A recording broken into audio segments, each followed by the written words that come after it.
Imagine someone looking at the world and saying, hold on, we keep counting how much money countries make, but that doesn't tell us if people are actually living better.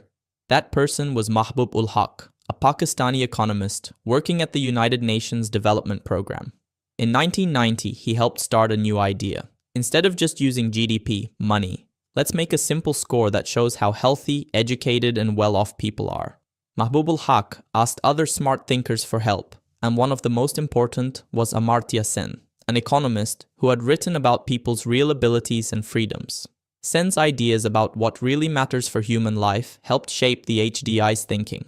Together with a UNDP team, they put the first Human Development Report out in 1990 and introduced the HDI as a way to compare how well countries help their people live long, learn, and have a decent standard of living. Think of the Human Development Index, or HDI, like a school report card for whole countries. But instead of grades for math or reading, it checks how well people are living. HDI looks at three big things: how healthy people are, measured by how long they usually live, how much schooling people get, how many years kids and adults go to school, and how much money people have on average to buy things that make life easier. Each of these three parts gets turned into a small score, and then those scores are combined into one number between 0 and 1. The closer a country's number is to 1, the better its people are doing overall. Why use HDI? Because money alone, like comparing how much a country earns, doesn't tell the whole story. Two countries might earn the same amount, but if one has better hospitals and schools, its people are likely healthier and smarter. So it will have a higher HDI.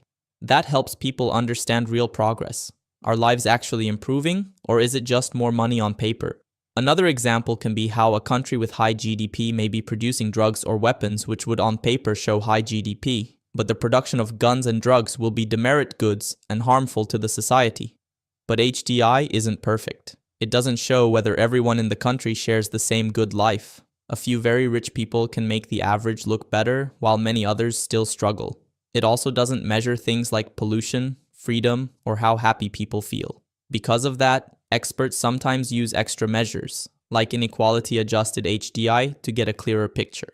So HDI is a simple but useful number that tells us more than just money. It's about health, schooling, and living standards combined.